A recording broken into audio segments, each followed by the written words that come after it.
Hey guys, hello. Hi, I'm here a few minutes early to give a few people some time to show up, but I wanted to come on in and say hello. It's great to have you here.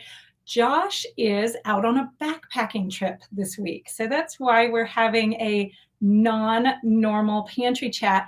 And I thought it'd be really fun to go ahead and try a live pantry chat from our kitchen here at Riverbend. This is a first for us, trying to do a live from here because we've had horrible internet, but we just got kind of an upgraded internet, so we're giving it a try. So will you guys tell me right now how your sound quality, how your video quality is right now? Because I'm really excited about this. I would do a lot more live things if I had internet that worked here. So this is really, really exciting. And hello, you guys. I see a lot of people here. Silver Lining, hello. Lula, Empty Nester, Linda. Wow, hello, you guys. This is great. Excellent. For real, we've got excellent internet. This is so exciting. Okay, today I am right in the middle of making about a 2-gallon batch of cheddar cheese. So I thought that would be kind of fun to do right here while I'm working, because you guys, I know you guys have probably heard so much about this upcoming cheese class, the dairy class. This is your last chance to get on the wait list if you haven't done it. After this weekend, starting Monday, I think, that wait list starts closing down and you will not be able to get on it again because the class goes live on Wednesday, a week from today. And if you want to have that great price, the lowest price we will ever offer this class at, option, then you need to be on that wait list because that's where we're giving it out.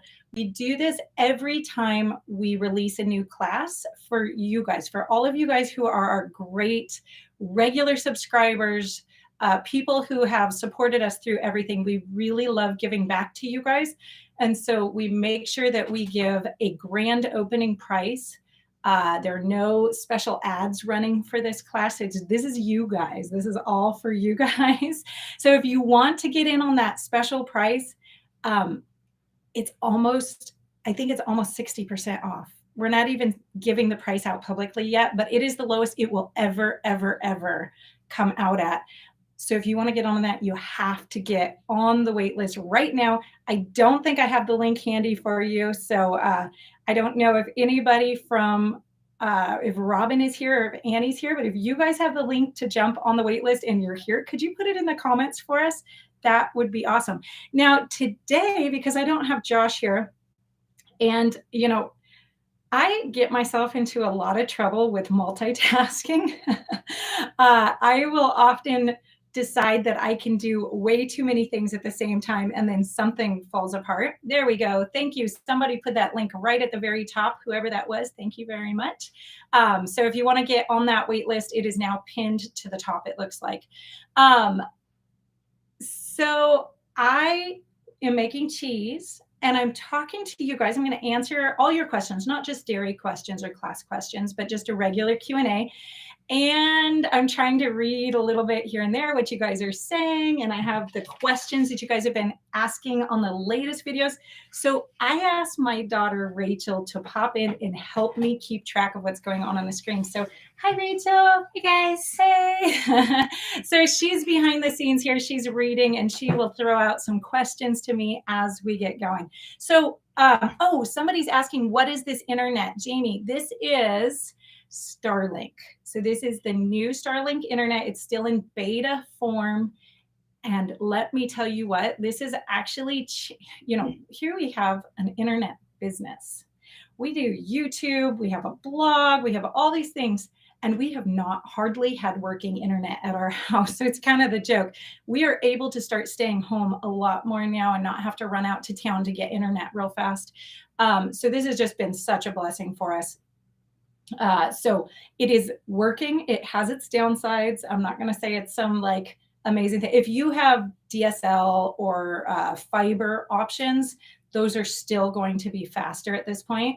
But for somebody who's really rural and has only had satellite, this is a huge, huge upgrade. So I am very happy. And look, here we are. We're live and it's working. And so that's really great. So what have I been doing? What have you guys been doing? There's always a different cadence in a pantry chat when I don't have Josh here to like converse with. So you guys get to be my Josh today. So what have you guys been up to the last week? It is a busy time of year right now if you're homesteading. I know we have been canning green beans. Those have been coming in by the bushel basket right now. And Rachel over there, she is my main preserving gal in the kitchen right now. She has been making applesauce and apple cider and canning it all week long. We had some early apple trees come ripe, and so we've been working on that. And you guys, I found the most amazing trick for you guys for apple cider and applesauce. I played with it last year, and this year it's really proving out. And that is a steam juicer. If you take your apples and you put them through a steam juicer, you end up with apple cider. But the remaining apple mush that's still in the steamer, you can take that and run it through your mill, and you end up with a great semi-thickened applesauce that you can then can. So you end up with two products where you'd normally get one. Steam juicers, you can find them on Amazon. You can find them hopefully at some local stores. I found mine at a local Mennonite bulk supply store. And I absolutely love this trick because now we're getting all sorts of different products. And then you can even take that stuff and the remaining stuff that comes off of the apple sauce when you push it through a food mill, and you can turn that into a vinegar. So that is just an amazing thing. You can start getting 3 different options out of the exact same apples. So that's really good. Okay, so a lot of you guys are doing all sorts of things at the same time. Let's see, I'm seeing a lot of great comments in there. Oh, when does my homeschooling start? You know what? We kind of lightly homeschool through the whole summer, especially the heat of the summer. And then that way we don't have to start on time. So we don't usually start until about October 1st. That gets us through the majority of the preserving season, but still gets us our homeschool days in that we need to get in. So we just trickle through the heat of the summer. We just kind of keep homeschooling. The mantra that I kind of have is any day we're not doing anything else, we're homeschooling. So that way we can keep going. Okay, so real fast, let me tell you guys about this. I have 2 gallons of milk in this pot. I have cultured it by adding some of my cultured buttermilk that I make at the store. I don't buy powdered cultures. I don't like having to buy and buy and buy. So I really like this option. And then we have added rennet. And yes, unless I have a calf that I want to butcher and take its stomach, we do have to buy rennet. The good news is you can buy it once a year in a nice quantity, and it sits in the refrigerator and stays really good. And this is now set, and it looks like we're just about to hit clean break, which is the time where we know we can start cutting and stirring and cooking our curds here. So yes, we're at clean break. So I'm going to take my curd knife right here. It's a fancy knife that is completely dull on both sides, and go ahead and cut my curd into cubes. Okay, so we're going for about 1/2 inch cubes. I'm not really trying to give you guys a tutorial on cheese making. I just kind of thought it would be fun to see how much multitasking I could do at one time. So if I start saying really bizarre words in the middle of some explanation, you'll know I'm doing too many things at the same time and my brain's going too many different directions. Okay, so I saw a great question right at the beginning that I wanted to start with. And I found this interesting because I have had the same question asked in the videos.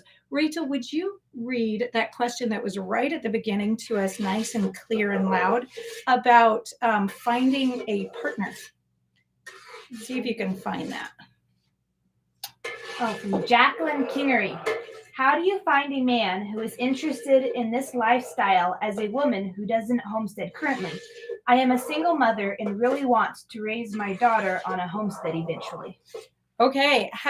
Let me guys know, could you guys hear Rachel's voice clearly, just so I know if we need to get her closer to the camera? And I'm sure me cutting this curd is not helping the sound at all. So let me know. So the question is, how do you find a man who's interested in homesteading if you are a woman who's not currently, yes, you could hear. Okay, good. Then I won't repeat it.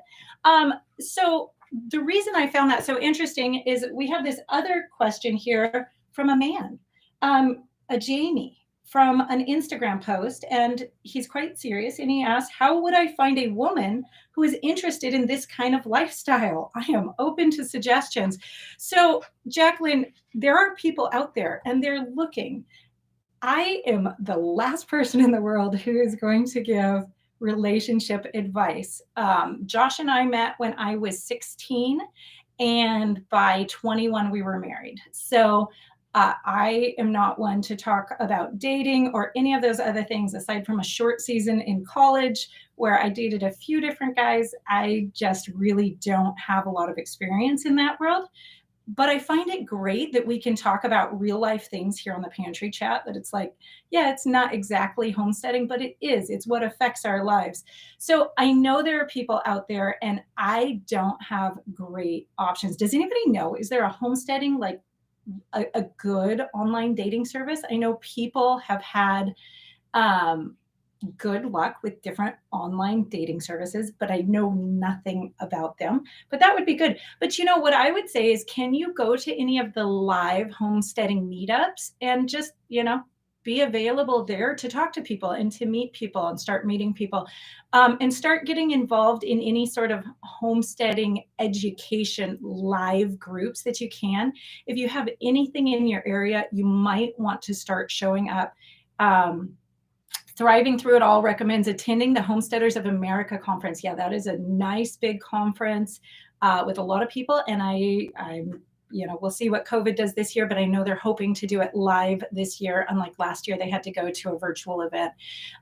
So yeah, that would be a really good way to do it, is just start meeting people and really just start practicing the skills yourself and getting involved in the community that practice those skills. And that's where you'll probably start meeting people. Okay, so on to a little bit more of directly homesteading topics. So right now I've just cut the cheese in the horizontal cuts. I'm sorry, in the vertical cuts. And now I'm going to do the horizontal cuts. Now this part drives people crazy because they want to get perfect little cubes. I'm sorry, nobody ever has gotten perfect little cubes out of their cheese curds, especially when you're trying to cut in a round pot. It just doesn't work, but you kind of do the best that you can. Okay, Rachel, do you have a question for me while I'm doing this? Well, I see quite a lot of people asking about homeschool curriculums. Homeschool curriculum. Okay, as in which curriculum we use? Yes, what do we use? Okay, that is a great question. We actually have a full pantry chat that we did last year, maybe the year before, on the curriculum that we use. I used to be a fourth grade teacher, and I got pretty opinionated about the type of material that was being used for school curriculum because, to be absolutely honest, they waste people's time. They are wasting the students' time. They're wasting the teachers' time. They are not expecting students to learn when they teach the thing the first time or to fully grasp it. So they're belaboring it and going over and over and over again over the same topic. So I felt very frustrated by the way a lot of school curriculum is taught. And so the other thing that really bothers me is when we forget the educational basics, the foundational things that people need to learn. And then we start branching off into all these extras before the foundations have been learned. So I really like to look for something that is very, very foundational and is going to teach kids what they need to know on a very, very foundational level. And so after trying just about every bit of curriculum that's out there, I have gone to using the Mennonite and Amish-based curricula. And that would be things like the milestone books. I'm sorry, the Rod and Staff books. If you go to milestonebooks.com, then they have multiple different options for you there. I don't tend to use the actual Rod and Staff, but I use the other options that they have. Just to be clear, we're not Mennonite, we're not Amish, but I love the way that the books reference family-friendly things that are very intuitive to children who've been raised around animals and around food preserving. It just makes a lot of sense. There's a lot, our kids don't really have a lot of connections with things like race cars. And we don't really watch a lot of TV. We're certainly not around race cars, but we do have a lot of connection to things like gathering the eggs and chickens. And that's what all the stories are based around when you get into that type of book. And so that's what I've really, really loved. So anyways, keep an eye out, or you can do a search on our YouTube channel for a book about the different homeschool resources that we use. So for a pantry chat about the different resources that we use. And that should give you a pretty good layout on what it is that we do. Okay, good. That's a good one. Okay, Julie says, as a former teacher, you are on point about that. I left because I was so tired of wasting time. Yeah, we just waste people's time. I'll tell you what, the Amish people who are leaving school at 8th grade are not getting less of an education than our high schoolers. I've just got to say it. That 8th grade education is serious. It is down to earth. It's practical, and it is absolutely foundational.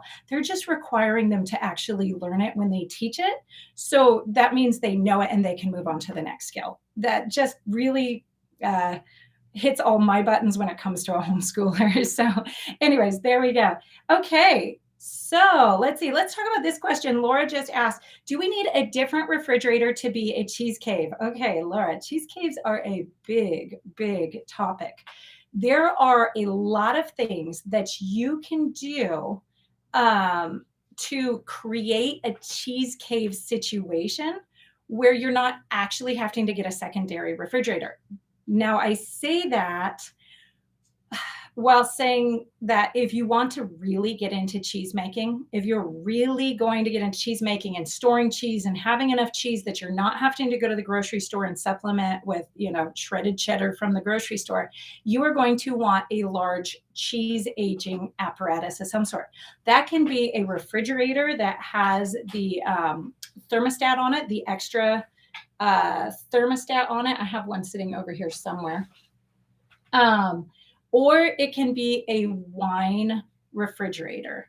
I recommend the wine refrigerators that they have because they hold it at the correct temperature already. And if you go on your local Craigslist or Facebook Marketplace, the chances are you can find a used one that somebody got as a gift or somebody thought they were going to use, and then they have to move, and you can get it so inexpensively. You can really find a good one. Now, I have gone for years with either just using a little dorm fridge with the extra thermostat on it, the analog thermostat, I think is what they call that.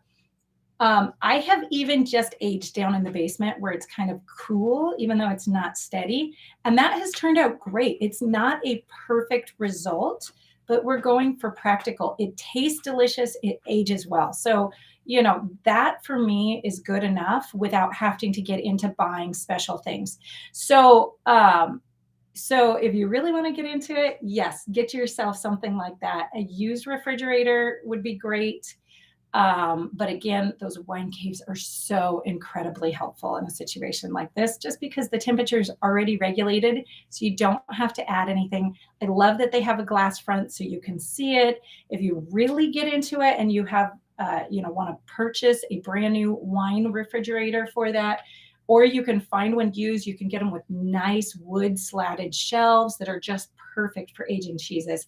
So I really, really recommend that. But again, you don't need to start with that if you're just getting into cheeses. I'm going to show you how to do it in your regular old refrigerator, the same one that you have your dinner leftovers in, for when you get started. Of course, you'll start taking up a lot of room in your regular old refrigerator if you start getting serious about your cheese making. So you want to graduate up at some point. Okay, right along with that, in the dairy class that's coming up, I'm also showing you how to make your own cheese presses in a really simple way. The same thing goes with that.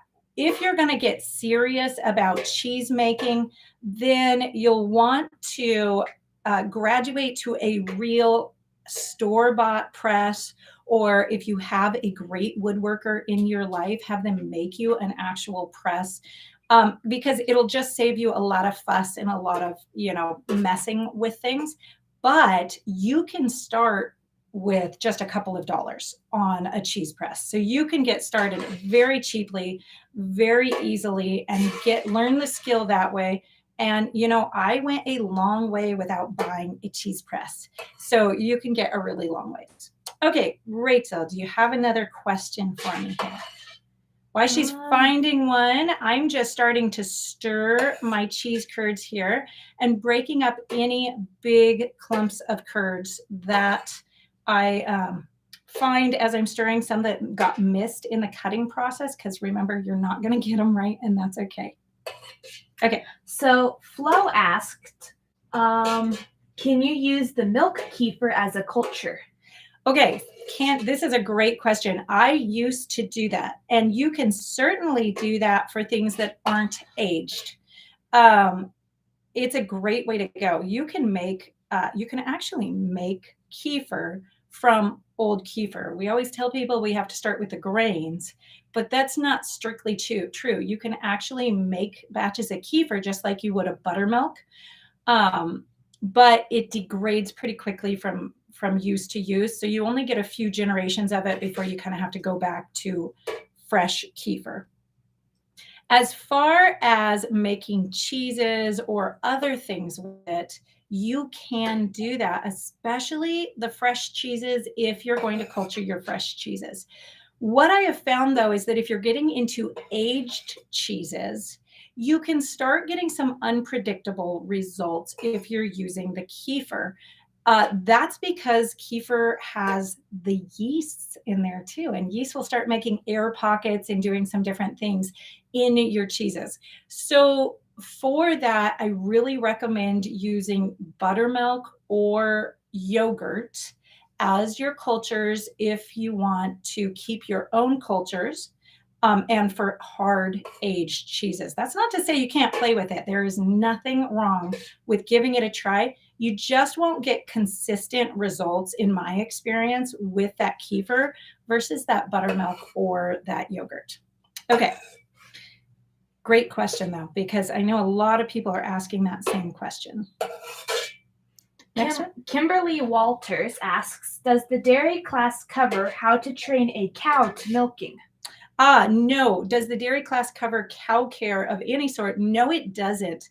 I wanted this class to really be focused on what to do when you get starting with the milk that comes into the house if you are milking your own. But I also know there are a lot of us that don't have a milk cow. I spent a decade at least of my adult life dreaming about a milk cow before we got one. And I know a lot of you guys are in that same place. You just don't have access, or maybe you're not even dreaming of it. You're just happy, to get some good milk wherever you can. And that's fine too. So I don't cover dairy animal care in the class. I just really focus on what to do with the milk on the other side of that. In fact, you can buy your pasteurized milk from the store and still do everything in the class. I talk about how to handle that. Dave, you guys probably saw that video come out not that long ago that I did where I talked about, I actually went to the grocery store and filmed with all the kids. That was an experience. And looked at the different milks there were at the grocery store available, and we talked about what you can buy and use for the different dairy products. So you can make this without even access to raw milk. I'm not going to lie, raw milk is going to give you the best product out there. You are. And thank you, Robin or Annie, who just dropped the link to that video down there in the comment box if you guys want to copy and paste that somewhere so you can check it out later.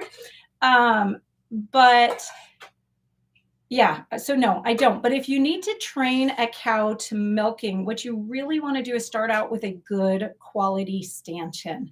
Don't try to take a very fresh cow who's not been milked and get her milking by just tying her to a tree. So you really want to start getting her in the stanchion, preferably before she freshens.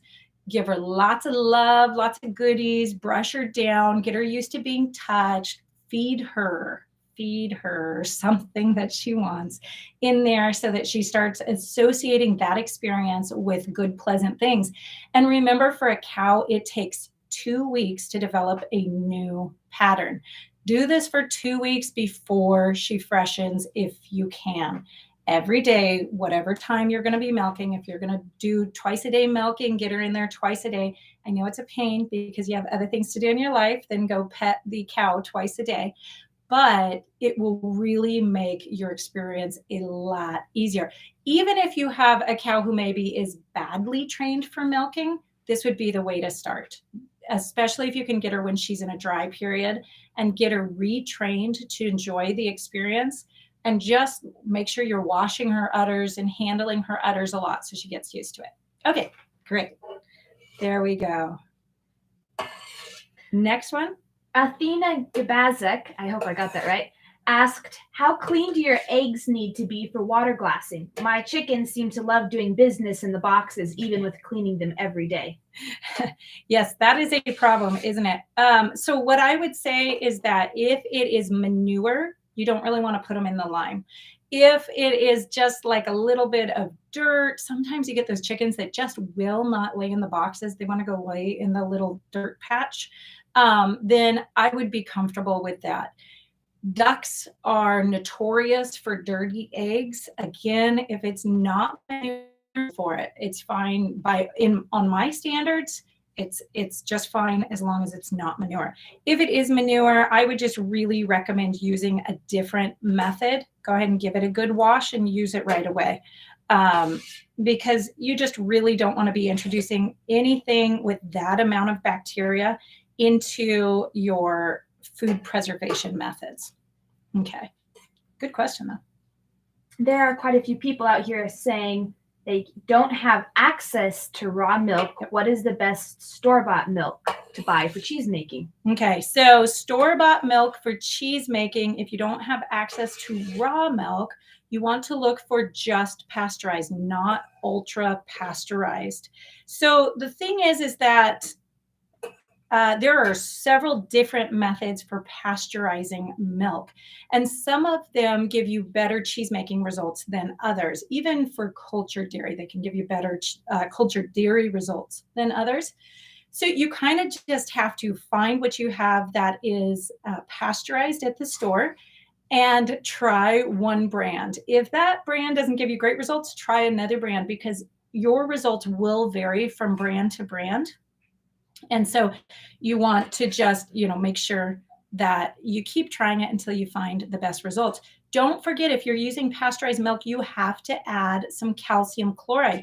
The pasteurization process depletes some of the calcium that you need in order for cheese making to happen naturally, or correctly, I guess I should say. And so you really need to make sure that you add a little bit of that calcium chloride back in so that you get cheese out of your store-bought product. And then you should have a pretty good cheese from that. It won't have the flavor depth probably that a raw milk would have, but you will still get great cheese. Okay. Candice W. asked, what would cause 6 out of 8 quarts of tomato sauce to start to mold after a week? Jar rims were cleaned and all lids never bulged. Wow, were they sealed? That would be my first question, because that sounds like we didn't get them sealed all the way. That would be the first. Nothing that's canned properly and sealed should mold. Mold should only be something that can happen if oxygen gets into there. So you really should not have that problem with a canned good.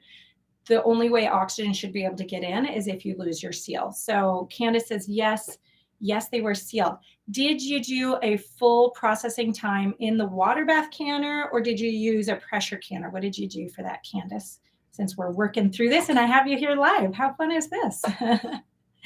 Okay, let's see. We're waiting for Candace to give us an answer here. And yes, water bath canned.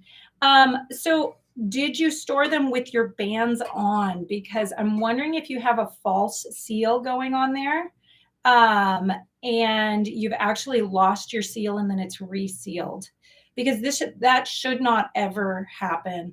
And I would certainly not consume it, and I would double check your other products, but make sure that you're storing your canned goods with your bands off. Now you can see, like back here on this shelf, this is freeze. There we go. Get my finger in the right place from the camera view. These are freeze dried things. These are not canned things. And so those are stored with the bands on, because I actually have oxygen absorbers inside those jars to help keep them very, very dry. Back over here, my canned items don't have their rings on, or I have rings that have been seriously loosened down so that there's a lot of play in it. Okay, so, oh yes, you did take your bands off, or did you leave them on? Just make sure that you actually take them off. That way, if you have a false seal, your jar's lids will actually come off of your jar and not accidentally reseal. Okay, hopefully that helps, Candace. Okay. Taylor Bleacher. When would be the right time to get a family cow? I am a stay-at-home mom with a toddler and newborn. I care for the homestead and milk goats, but want to expand our family's dairy production. Okay, so if you milk goats, you are very familiar with the process then, and with what it takes to be consistent with a milk animal. And a cow is going to be the exact same as far as your schedule goes. If you feel like with a baby and a toddler, you're feeling good about getting out there and the time aspect of that, then all you have to realize is that a cow is going to increase the amount of time, because obviously you have to milk out a lot more milk. Rachel, you milk every evening right now. You get about how many gallons right now in a milking? Right now I'm getting about 2.5. 2.5 gallons. How long do you say the milking actually takes for you? Probably about, the actual milking probably takes me 20 minutes. About 20 minutes to get about 2.5 gallons out of the cow. But then of course you have some basic, the setup and getting out there and washing and all that. So how long do you feel like you're away from the house? Oh, probably close to 35 minutes. 30 to 35 minutes to get about 2.5 gallons out of the cow. So that sounds about right to me. And then you have to bring it in and strain it. So you just have to be aware of that. As far as consumption goes, okay, Josh and I have found that one of the biggest financial assets on a piece of property, number one, is your garden. You will make so much back that you would spend, buying vegetables, that you gain so much money on that. But number two is actually a milk cow, because if you're bringing all of that dairy into the house, or a goat, any sort of milk animal, but that milk cow just creates so much milk that if you're bringing all those dairy products in and actually making the butter, the yogurts, the sour creams, the fresh cheeses, and then the hard cheeses, and then maybe you're selling, if possible in your state, maybe you're selling off a little of your excess milk, that financially it's one of the most positive things you can do on a homestead. You will save the most amount of money on the food were you to buy that amount any other way. So let's see. Have you found the spammer? Hard to miss. Do we have a spammer in the feed? I'm sorry, I'm not watching that closely. Rachel, if you see somebody saying anything that does not look pleasant or looks inappropriate, then you should be able to flag them. Robin, if you're there too, would you keep an eye out? It looks like we're having a problem with somebody in here. So let's go ahead. Oh, looks like maybe we found somebody and deleted them. So, okay, thanks for the heads up, guys. So yeah, I would get it honestly as soon as you feel like you can handle it in your schedule is when I would get that. Okay, let's see. So right now, you guys, I have cut my curds up and I am slowly heating and cooking my curds and just keeping them from settling onto the bottom of the pot. This is for a cheddar, which I'm making just a basic farmhouse cheddar right now. This is about a 25-minute process. I am now up to temperature. So I am going to just keep stirring for a few more minutes here as the curds get to the right texture. You can see I've still got, look at these nice little curds. Aren't they great? I just love this. This is so much fun. It's really fun seeing something like milk turn in to something so amazing as a delicious cheese. I don't know. I get excited about that. Okay. So, Rachel, let's go for another question here. Okay. Karen Goutleton is asking, is calcium chloride different than absorbic acid? Ascorbic acid. Yes, it is. Yes, that is different. Those are two different things, and they will be used in different places. Ascorbic acid is going to be used as a acid in to acidify things, whereas this calcium chloride is actually adding back calcium into your milk or your cheese making. Okay. Okay. Alina Montiel, how do you sell milk without getting into trouble? Oh, in some places it is legal. So you can do that legally, and I would recommend doing it legally and not doing it illegally because you don't need to get in trouble. That would be a bad thing. The Happy Homestead asked, is it okay to add calcium chloride in raw milk? Is it okay to do it? Yes, you can. I don't believe it's necessary, and I have not seen any cases where people are doing that, but it's not going to cause you a problem.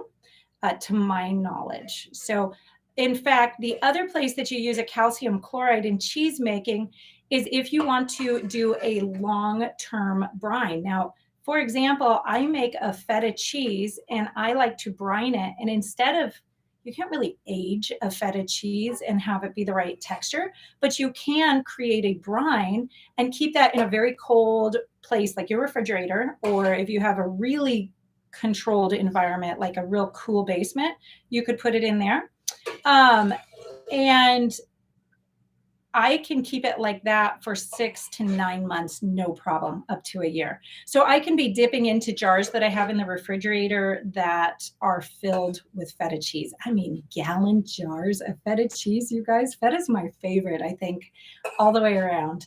And it's just so exciting to be able to go into your refrigerator and just be like, oh, let's add a little feta to this. But in order for that brine in a long-term situation like that to be good, then it's not to be good. It's that if you brine without the calcium chloride for a long time like that, the outside edges of your cheese will start getting slimy in texture. There's nothing wrong with it, but it doesn't taste any good, or it doesn't feel good on the mouth. It's not very pleasant. So you want to add calcium chloride in that instance to your brine in order to help the cheese just stay nice and firm. So that's the other place that you would use the calcium chloride. And you do that with the raw feta also. Douglas Chapa, I water bath canned fruit raw pack and they didn't all seal, but I tried hot pack and they didn't either. What am I doing wrong? Okay, so you might have one of several things going wrong. First of all, I hate to say it, but the new ball lids are kind of notorious for having a lot of seal failures. You shouldn't be having that percentage though. Are your lids nice and fresh? Because the sealing compound does break down after a couple of years. So I know that I am often gifted boxes of like canning supplies. And sometimes we get these nice little boxes of lids that are about from the 70s. And sometimes they actually work, but sometimes they don't. So that could be one problem. Your lids could be getting old. Problem number 2 could actually have to do with your headspace and whether or not you are getting your headspace correct inside that jar. So make sure you're actually taking the correct headspace measurement. The Firefly Studio 67 says, take Carolyn's canning class. Okay, I'll second that. You should take my canning class. We talk all about that. But yeah, check your headspace and make sure that your headspace is correct. Because that is often what I find is happening for people who have consistent seal failures, is they're having a headspace issue if their lids are fresh. Okay. Jack O asked, can you freeze the whey and use it another time? Oh yeah, you can do that. You will kill off some of the probiotic benefit of it. And it's not like you're going to be able to pull it out and then make ricotta, a whey ricotta with it. You will decrease the activity to a point that you won't be able to do that. But you can certainly freeze it and use it later. Whey is a great thing to have in your household. One, I'm going to just let you guys take a deep breath right now. If you have a septic system, feel like you're doing a really, really good thing to dump the whey down there, because you will really kick up the enzymes and the bacterial action down there, and you'll keep your septic system healthy, healthy, healthy. So don't feel like you're doing a bad thing to pour some of the whey down the sink. Now, that said, it's also great for all sorts of other things. Of course, you can make the whey ricotta out of it. You can make lemonades out of it. You can kick off fermentation out of it. You can use this in your bone broths and your stocks to add some more nutrition back in. You can use it in bread making. And in the bread class, I teach you how to do that. We talk about that. It does change the texture of the bread, the final bread a little bit. It makes it denser. But it is a great way to get more nutrition into all sorts of things. And then, of course, you can give it to the animals. You can put it in the compost pile to really get lots of great activity going in your compost pile. So there's a lot of really, really good things that you can do with that. In fact, right now I'm working on a document that's going to end up in the dairy class. It won't be there in time for all the different ways that you can use whey around your homestead or your kitchen. So it should be really good. Let's see, Empty Nester Homestead, I'm seeing, what brand of liquid rennet do I use? I have used all sorts of it. I have really gone to using the single animal rennet for my cheese making. I find that it gives me the best results. Now, if you're vegetarian, obviously that's not going to hit your buttons there. But if you don't need a vegetarian product, then I really like that animal rennet, the single rennet. Some rennets come in double, some in single. And I've been purchasing it from New England Cheese Supply Company. That's cheesemaking.com. Maybe we'll get you a link there in just a second. But the exciting news is in the class, we're doing a class kit. And it's the New England Cheese Supply Company who's providing us with a class kit so that you can kind of get everything you need all at once. Without having to go searching for it. So that is really, really exciting. No, don't feel bad. You can ask about canning today. This is not just a dairy Q&A. This is everything. So ask away on all of it, and we'll keep answering. Rachel, would you please run upstairs and get me a stock pot to pour my whey off in? I did not grab that, and then grab me the salt that I need to mix in here, because I am ready to take the next step. I didn't grab those things. Okay, let's see. So that means I need to read questions here. Okay, let's see. So see, we should have kept Rachel around. I should have run up. She should have asked the questions and ran this. Okay.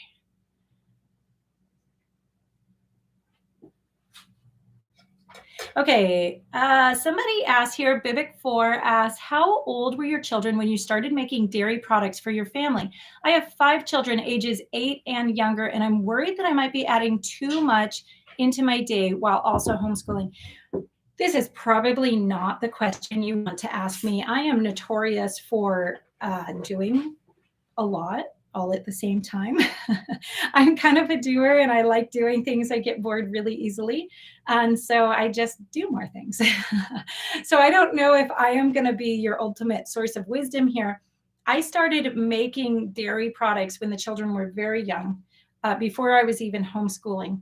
And then continued to do so through most of the seasons. Now, there are times where I've had to take a break, or where, even bread making, some of those things, sometimes you just have a season where your family needs change and your ability changes because of what's going on in your household. And that's okay. There is nothing wrong with that. I love it that when you learn these skills, they stay with you. And so if you have to put them down for a short amount of time, it's okay. That's all right. And we need to do what's healthiest for the people around us. And sometimes having mom a little less stressed or a little less busy is healthier than getting the optimal food into their bodies. We all know I love feeding people really good quality food, but sometimes that's not the highest priority. So you're really going to have to make that decision and make sure that you can end the day relaxed, happy, and still laughing with your children. That's my barometer for when I'm doing too much. If I'm exhausted and I'm grumpy by the end of the day, it was too much. And sometimes you just have seasons, harvest season is kind of one of those seasons where you're just going to have too much some days. And that's just the way it is. And we all jump in and pull the weight together and hopefully laugh through the whole thing. But if you're starting to live a lifestyle that says you're ending up grumpy and frustrated by the end of the day because you're doing too much, then it's just too much and you need to find places to back off. So anyways, that would be my guideline for you to help you make that decision. But you're really the only one who's going to be able to call that. Ask your husband. Sometimes it's hard to hear the opinions of the people closest to us about what we should and shouldn't do. I know it can be for me, but it's also probably the best advice because they're seeing the situation in its entirety a lot clearer. Okay, Rachel, let's see. I'm going to pour the whey off. Genesis 129 Farms has 2 questions. The first one is, what are the differences in making butter, cheese, etc. using goat's milk versus cow's milk? Oh, that's a really good question. I'm just pouring the whey off of my cheese curds right now. So goat's milk and sheep's milk are both naturally homogenized milks, which means the cream does not rise to the top. So in order to get cream from either of those animals, you will have to get a separator if you actually want the cream, which I don't use a separator because I have a cow. Now, if I had to have goat's milk, I would probably get a separator in order to be able to have butter, because butter is really important. So some of the products are made with milk and some are made with cream and some are made with milk and cream mixed in together. That would be called cream line milk when it's all mixed in together. If you go to the grocery store and you buy a whole milk, you're buying something that is actually closer to a 4% milk. When you get cream line milk, which is all the cream that is in the milk to begin with, stays in the milk. The butterfat content actually depends on the milk animal and its diet. You can, in some cases, end up with a cream line milk that is closer to a 15 to 18% milk. You can't buy anything like that at the grocery store. It's not even available, at least in any store I've ever seen. And so, some things are going to be drastically different. In those cases, in the dairy class, I often recommend that people add cream back into their milk if they're having to go buy 4% milk at the grocery store. I recommend they get a little bit of heavy cream and add some of that in too, just to make up that creaminess. Now, I don't know that I actually answered his question, though. He was asking, or she, what are the differences in making butter and cheese using goat's milk versus cow's milk? Oh, okay. Goat's milk versus cow's milk. Yeah, so if you're doing the butter with goat's milk, you obviously have to separate out your cream and get your cream. Cheese is very much, it is very, very similar. You don't have to change anything if you're using a raw goat's milk for, in place of a raw cow's milk. So that's really easy. So there you go. Their second question was, do you know of any homemade alternatives to white distilled vinegar for pickling? If you don't want to use the white distilled vinegar, you can certainly use a different variety of vinegar, a different flavor of vinegar. If you are pickling, as in canning pickling, you will want to use a stabilized vinegar, which means you'll want it to be at 5% and not raw. We want to consume raw vinegar when we're going to have it in a raw state. It is really, really good for you and has all sorts of health benefits. But when you're canning, you need to know the percentage of acidity that is in there so that, it matches the recipe so that you don't have too high of a pH in your jar for the water bath canning. So this is really important. What happens with your vinegar is you bring it to your house if it's raw vinegar and it's still fermenting. It is still changing and doing things. So you don't actually have a standardized product. You have no idea what percentage of acidity you have in that jar. So what you want to do is use another 5% vinegar. That can be a red wine, a white wine.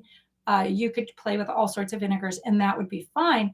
If you don't want to use a vinegar at all, you really need to go to fermenting and not canning it. And that will get you around the vinegar thing. And then you'll have a lactic acid, which is a different type of acid than that vinegar acid or the acetic acid.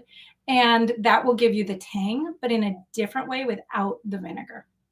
Okay, we're going to answer just a few more here. I see we've been on live for 50 minutes.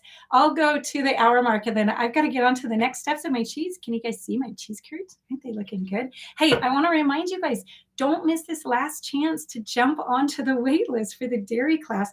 I've actually released, let's see, we released one exclusive video yesterday on the wait list. I have 2 more coming up over the next few days, exclusive trainings that only the wait list is getting. So if you want to get those, jump over there. And then I'm doing a free live training just for the wait list people next Tuesday, where we're going to be talking about the different steps to making cultured dairy and cheeses. There's no commitment to being on the wait list. You do not have to commit to buy the class. Of course, I hope you will because it's going to be a lot of fun, but there is no commitment. So you can jump on that wait list. That link is pinned to the top of the chat box right now, so you can jump over there at this moment and get in there. Okay, few more questions here. Okay, we have someone asking, can you freeze dry whey, then powder it? Ooh. So if you freeze dry the whey, you won't have to powder it. We did try this the other day, didn't we, Rachel?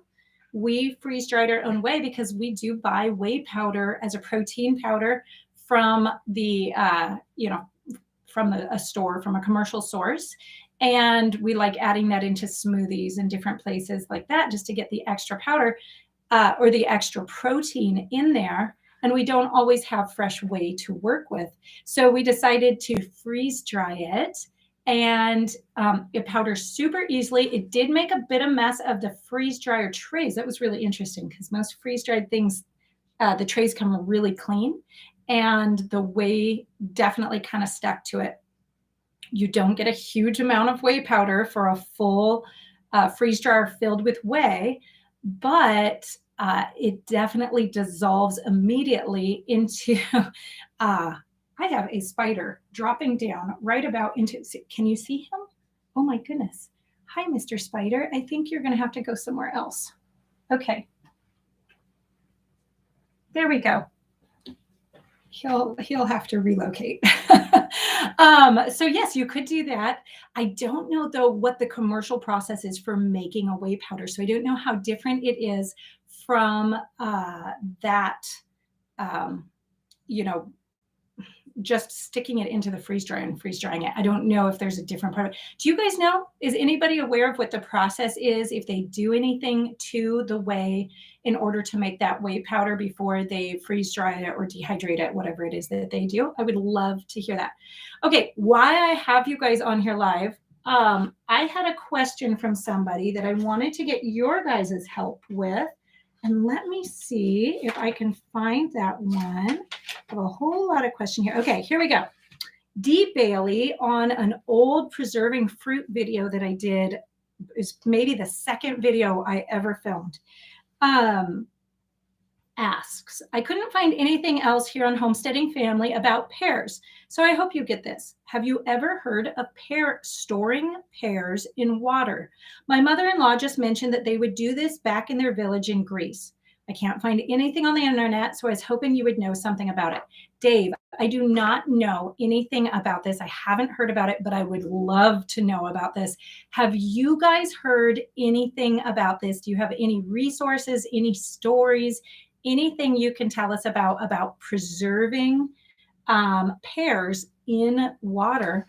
I know, the harder storage pears will store really, really well in a food, a cellar sort of situation, just like apples, storage apples. It can be a great way to store them, but you have to have the right, right environment in order to do that. I'm wondering if the Go West says, I'm glad I didn't see the spider. Okay, I'm glad you didn't either. And I did a really good job not to jump or holler because he was definitely coming right down on top of me. So yeah, I'm guessing that that's a way to get around having the right environment by being able to put them in the water. So that's really fascinating. And I'd love to know more about it. Okay, let's see. I'd love to do a question or two. Yeah, right towards the bottom for people who are still sitting here and here with us live right now. Do you see any questions way down towards the bottom? Yeah, here's one that just came in. Branching out permaculture with Curtis Hanlon. How hard is making goat cheese over cow cheese? Okay, and I think we just answered one that was almost exactly like that. Goat cheese versus cow cheese, very much the same. Not a big difference at all. You can absolutely do it with the exact same recipes too. You don't really need to change anything. All right. A lot of people are answering other people's questions. So good. You're answering each other's questions. I love questions that. At the bottom is a little tricky right now. All right. Douglas Chapa, can I use lacto-fermented carrot juice for a sourdough bread starter? Ooh, okay. So you're going to have different things in there. So the sourdough bread starter is going to really have a lot more yeast in it, wild yeast, whereas the lacto-ferment is going to have the lactobacillus bacteria. So while you will get some of the same action, it's really going to give you a different result and a different flavor profile. I do know that some people try to kick off their sourdough starter by using some lacto-fermented products, whatever that would be. But honestly, it's so easy to start a sourdough starter just from the air and the water and the flour that I don't think that is necessary personally. So I go through that step by step by step, like seriously step by step in the bread making class. We do every single day, every single feeding on starting a brand new sourdough starter in video together. So if you have any questions about that, but I don't think that's necessary actually for starting. And you certainly won't get the same rise time by just replacing sourdough starter with your lacto-ferment. Okay. All right, here's one. Nancy Baracker. Could you give a quick overview of your milk sharing methods? I've resorted to bottle feeding my calves. I just have too much trouble with full letdown, less cream, even with nursing during milking. Yes. Okay. So we're talking about milk sharing between the calf and the cow while we're still milking. And yes, not a great answer for you. There are problems with it all the way around, and the cow will not let down all the way. This is just one of those things that happens. And so we usually try to take the calf to at least 3 months before we pull her off all the way to make sure that she's getting a really good start on her mama's milk. But at some point, if you want to get that cream, you're going to have to move the calf off. And some people say that they can do that well. Maybe it depends on the cow. Maybe some cows are much better than others. I know we've had some that are almost unmilkable when the calf is part of her life and some that are very, very relaxed. The ideal situation would be to find a nurse cow and move the calf right on off to a nurse cow. So if you're able to do that, that would be really, really ideal. Okay. We seem to have people asking what's my favorite thing to cook, bake, and make. Rachel's favorite thing? Oh, good. We're going to ask Rachel some questions. There you go. Only if you want to. You don't have to come on camera. I told her she did not have to come on camera if she didn't want to. She's being very, very kind to help, but she looks like she's going to come over and join us for a second. It's totally your choice. No pressure. Your hair looks fine. Hi guys. I don't know. I kind of really like cooking and baking a lot of things. Can I brag for a second? I'm going to be a bragging mama. She has won Reserve Grand Champion at our local fair for her baked goods multiple times. She is an amazing baker. She's very good. Okay, what do you like to bake the most? I like cooking a lot. I love experimenting and trying new things. I really started enjoying canning. I'm still a little scared of pressure canning, but water bath canning is a lot of fun, and I'm really enjoying that. Yeah. Good. Well, thank you. Thanks for joining us. Bye, guys. Now, you guys, if you take the canning class, get to spend a lot of time with me in the kitchen canning. When I teach people in my own house how to can, it usually happens something like this. Oh my goodness, I have to can this thing and I'm so busy today. I can't get it done. Will you do it? That's okay. Just stick it in. I'll give you directions from the other room. So I really should give her access to my canning class and have her go through that so she can actually take the class. But hopefully I can just get in the kitchen with her a little bit more after this dairy class goes live and I'm not quite so busy. A lot of you guys have heard, especially if you've taken my household management class, have heard me talk about my dinner apprentices. And that is where I have a child work with me every single night on dinner for a season. That is their evening job. Usually I start off by teaching them how to make some of the staple things like, rice or beans or some of the things we're going to have around the meal. And some of the basics like how to properly chop the vegetables that I want or prep things. And before very long, they move up to completing meals for the whole family, which let me tell you, in a household this size, right now there's 12 of us in the house, is a challenge for people to be able to cook to that quantity. And they just do a great job. So Rachel spent probably 2 years as my dinner apprentice. Somewhere in You there. probably started when you were 11 or 12. And now she has moved beyond that to make room for some of the younger sisters that are coming up. Right now, Brianna is my dinner apprentice. And then probably this fall, Abigail will start moving into the dinner apprentice spot, which means that people really, really learn how to cook. But now Rachel is on to the next level, which is all canning and all the food preservation, which is really good. She's 15 and just does an amazing job in the house. Okay, let's get one more question, you guys. And hey, give me a thumbs up, everybody, if you're still hearing. If you're still here, you're hanging out with us, just go ahead and give a thumbs up on this video if you haven't done that. Sometimes these live videos don't, for some reason, they don't come up in the feed. So other people who couldn't make it here live don't know that there is a live video that they can come back and watch retroactively. If you give those thumbs up, and obviously you're leaving lots of great comments, that just helps YouTube to kind of push that video a little bit further. That way more people can find it, more of the regular viewers who just weren't able to be available at a 11:30 on a Wednesday. Okay, one more question. There you go. You want to know how old I am. Rachel's Everyone 15. wants to know about me. Everyone wants to know about Rachel. Well, they're tired of hearing me talk. I've been talking for an hour. Giving lots of thumbs up right now. Cool. All right. Rachel is 15. She has her driver's permit and is a very good driver. Here in the state of Idaho, she could already get her license at 15 if she's gone through a driver's ed class and had her permit for a certain amount of hours. But we're aiming for closer to 16 for her to get that. So let's see, more questions with the internet. Again, we just switched to a Starlink.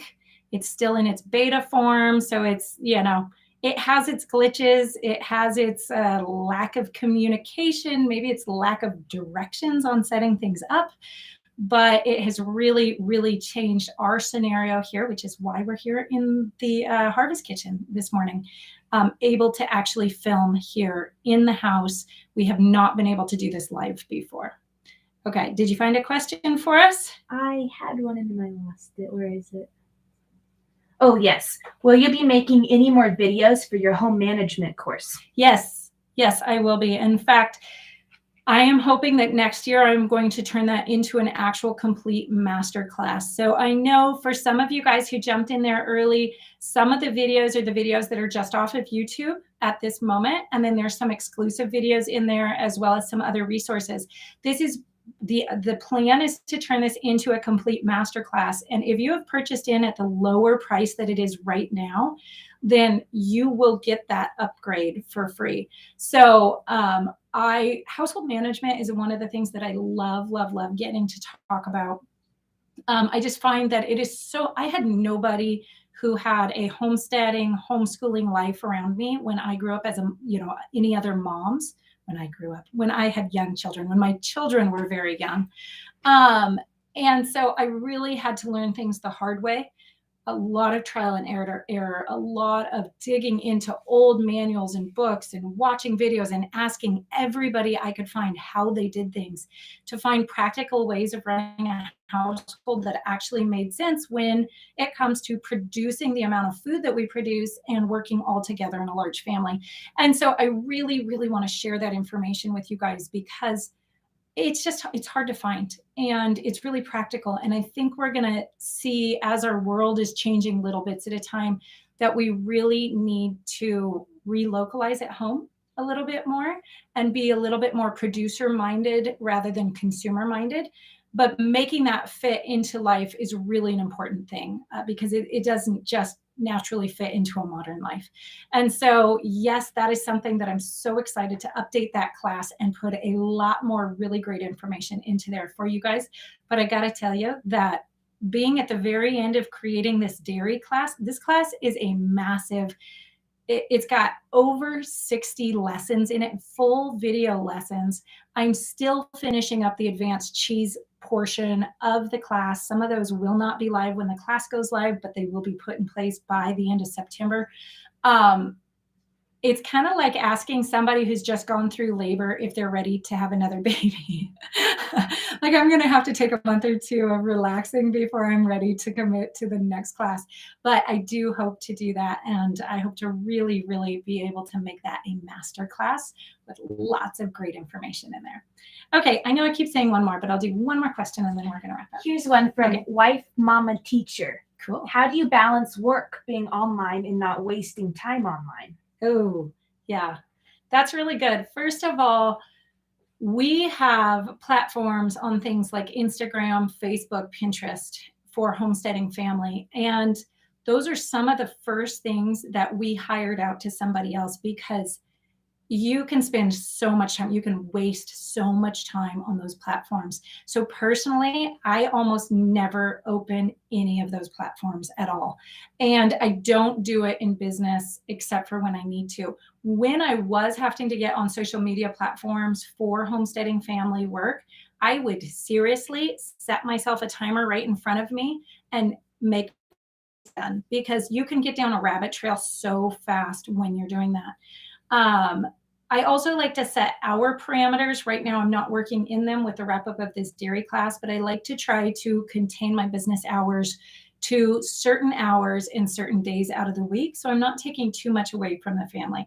Right now, that's not happening. I'm putting a lot of hours in to wrap this class up. But as soon as this is done, I'll go back to my contained hours where I'm only spending a certain amount of hours a week working on business type items. So there you go. Let's see. And can you read the one from Media Bee? Let's see.